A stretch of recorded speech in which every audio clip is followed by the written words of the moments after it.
I don't like being short euro, by the way, now. I don't have any euro position. I'm short Swiss franc, but not euro. Okay. Because I feel that I have been out of short euro trade for a little bit since before French election.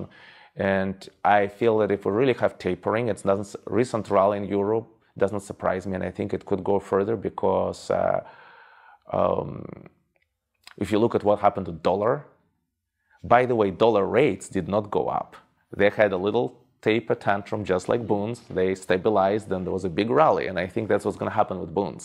When people realize that Europe is not getting out of negative rates trap anytime soon, that this whole taper and whatever stuff, it's going to take years. And by that time, we probably will have a rollover in the economic cycle at some point. It's really going to be hard for Europe to get to positive short-term rates. And positive real rates are so far away for Europe, you can't even like imagine that, right? So, but that's on one side. But on the currency side, dollar had huge rally just after tapering. That's what precipitated broad dollar rally. Dollar started rallying against yen earlier, but the broad dollar rally started in the beginning of 2014. That's when dollar really took off. And that is not unimaginable for euro. It's interesting. I have a different view on that. I think what we're seeing is something very similar to what transpired in the late 90s.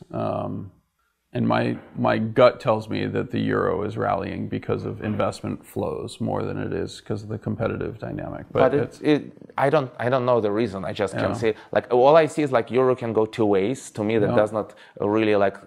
I don't have. It's not a compelling trade. It's not a compelling trade. I just think that I love being short Swiss franc because I think if euro gonna go weaker, it'll drag Swiss franc with it. But think about this: Europe is tapering. S&P is not tapering. Nothing. They have no reason to. So they're just gonna, even if European rates will go up, there is no reason for S&P will be happy. So I think then Euro Swiss will go to like 130.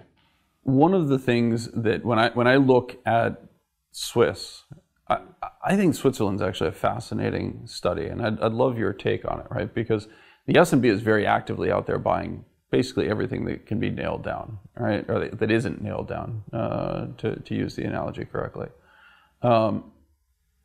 Isn't that self-defeating? Because at some point, the stream of income associated with those assets behaves very much like what happened in Japan in the 1990s, right? It creates a situation in which the capital account and the current account surplus basically meld together, right? And you have such a stream of income coming from the rest of the world. Well, I think of Switzerland more like a Japan circa 2010, 2011. Interesting, okay. Because I think they are stuck, they're kind of in a position where the rest of the world is kind of reflating, at least cyclically. And Japan was 2010, 2011, all the way up to mid-2012, if you remember. They were stuck in this unescapable 74, 75 yen. And I think that's what's kind of been happening over the last couple of years to Swiss franc. And eventually, Japan managed to break its currency. Even though I'm not forecasting, but barring some huge geopolitical events which will cause more inflows, but even if those happen, I think those all even out over long term. I think eventually Switzerland will break its currency, and it'll have like a 40% depreciation. I think this is the big shot right now with Swiss franc.